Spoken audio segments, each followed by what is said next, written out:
Hey everybody, sorry this video is a little late, just had some stuff going on tomorrow and didn't quite get to it, but here we are, Thursday, getting it out, so I think most of you guys shouldn't be too put out that you had to wait a day to watch this video. I want to talk about a word that I think we misuse, especially as Christians, and it's one of those words that we don't really use outside of a Christian context. And that word is blessed. Blessed or blessing. And we don't use it outside of a Christian context because it's kind of a Bible-y word. It's kind of an old English word that you don't really walk around school and start using the word blessed. Oh yeah, man, I've been so blessed today. Got so much blessing. Oh man, just let me bless you, right? These all sound like Christian words, unless you're sneezing. Then maybe you'll say bless you to somebody else. But even that is from an old idea of what blessing is. And the funny thing is that blessing is even the word that people use to translate a totally different word that the New Testament wrote in Greek. And we have lost the idea of what the word blessing means. Originally, this word that's translated as blessing meant something like fulfillment, contentment, living life the way life is supposed to be lived, things moving in the correct order, having a full life without anything lacking. That is being blessed. And the funny thing is we've almost used the word blessed to mean the opposite of that. Not quite. But we use the word blessed in a way that would never lead us to think that's what it originally meant in this context. We use the word blessed like this. Why are you whining? Don't you know how blessed you are? Have you ever heard that? Or, we have so many blessings, stop complaining. I don't know, that's what I got from my parents as a kid. Whenever I was, just out of sorts about something, they're like, don't you know how blessed you are? You know, you've got this food, you've got this roof, you've got this family around you, and those are all awesome things. Those are things that are really important and we should be grateful for. But I don't think realizing that we're blessed is the same thing as being grateful. Remember, blessed is contentment or fulfillment or having everything that we need to live life the way that we're supposed to live. And the very fact that we're whining maybe means that we're not blessed. Because if we're content, if we're fulfilled, if we know what we need and we have what we need, then we wouldn't be whining. So we're not blessed. So blessing isn't the things in our lives that are good and make us happy and we're grateful to have. Blessing is something a little bit deeper. Blessing is almost a way of life, an attitude that changes once we have what we actually need. And what we actually need, according to the Bible, isn't a roof. It isn't our family. It isn't even food. What we actually need is something different. And Jesus starts out his ministry, and he comes, and there's these groups of people following him, and he sits them down, and he says, listen, I'm going to tell you what being blessed actually looks like. And guys, this is crazy, what he is about to say. What Jesus says that blessing, what contentment and the true purpose of life, how we're going to get there, is wild. The way that Jesus tells us, because it's not food, it's not family, it's not shelter, it's not air or water or any of those things that we need to survive. For Jesus, the true centerpieces of life are something much different. Let's listen to what he has to say. When Jesus saw the crowds, he went up to the mountain, and after he sat down, his disciples came to him.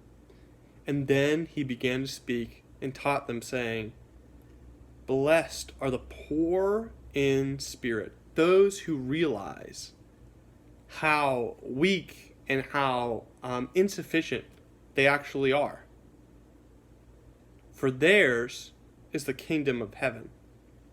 Blessed are those who mourn, who are sad, who are upset about something. What about? Well, I think Jesus here is talking about the world and the state it's in, who realize that they're missing something, who realize that they aren't experiencing blessing, that they're not currently blessed. Those who mourn their lack of blessedness, they are going to be comforted.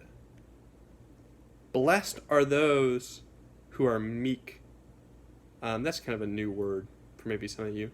Meek means people who don't think really high about themselves, who aren't always trying to be the best, who aren't always trying to beat somebody else, who are okay with being the servant, who are okay with being last, who are okay with putting somebody else first. That's meekness.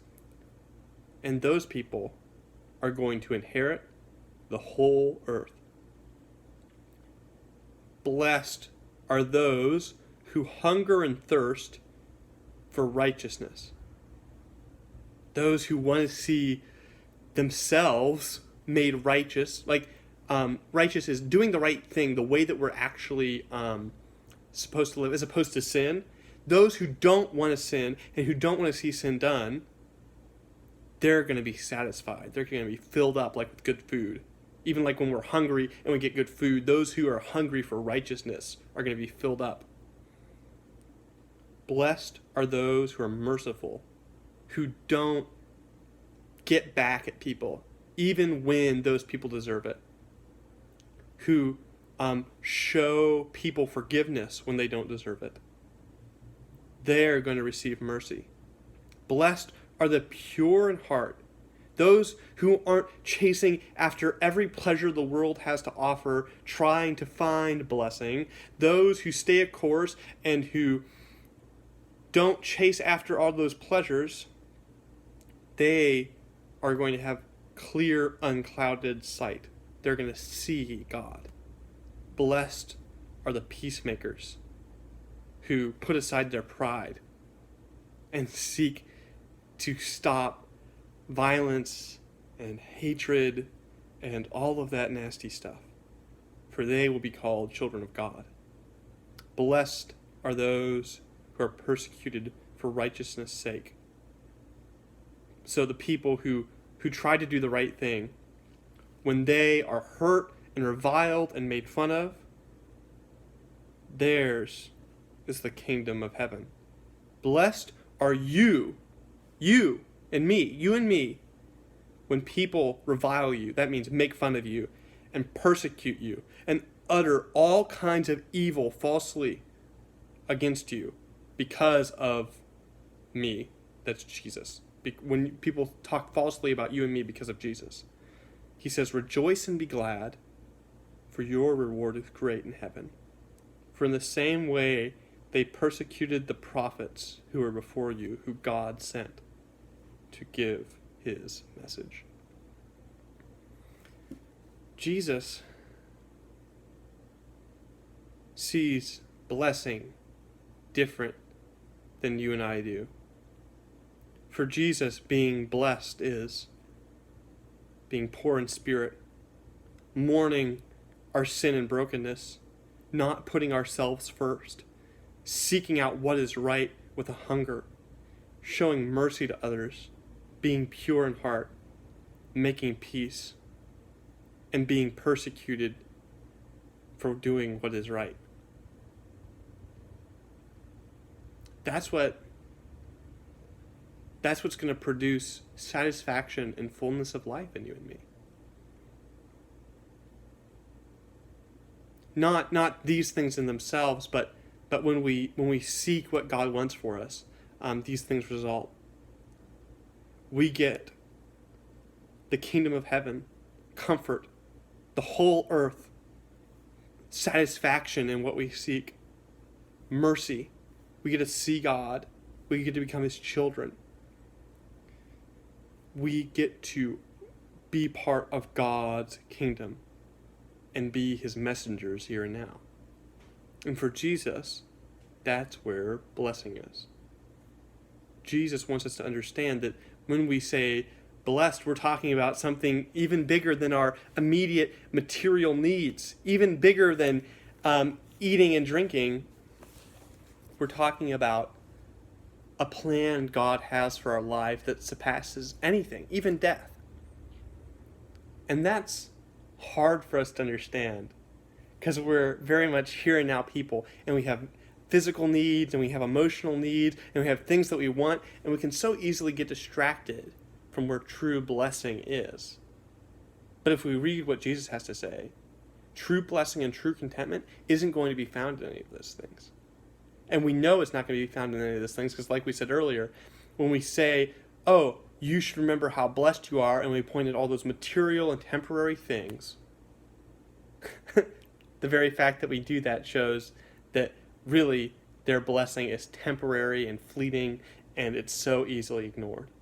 But the funny thing is when we make ourselves low and we humble ourselves and we become part of God's plan and we give over to a purpose that He has, even when we're hungry and poor and persecuted, we are living for something so much bigger than ourselves.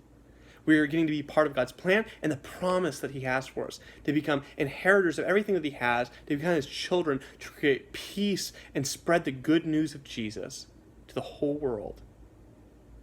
We find contentment and peace in that reality, even when moment to moment we may be uncomfortable or hungry or scared or upset or sad. The hope is so much greater than temporary pleasure or happiness. Oh, that is such good news, guys. I hope you can get that. And if you want to talk about this more, or if you have any questions, or you want to hear anything else I think about the Bible or certain passages that you've been reading, send me a DM, text me, let me know. Or hop on Friday nights at 7:30 on the Google Meets link in the bio, and we'll have a Bible lesson, and you can ask me about whatever, and I'll probably cover it. I always like to talk. I like questions. They're fun. All right, guys, I hope you're having a good week. Have a nice time, and I'll see you later. Bye.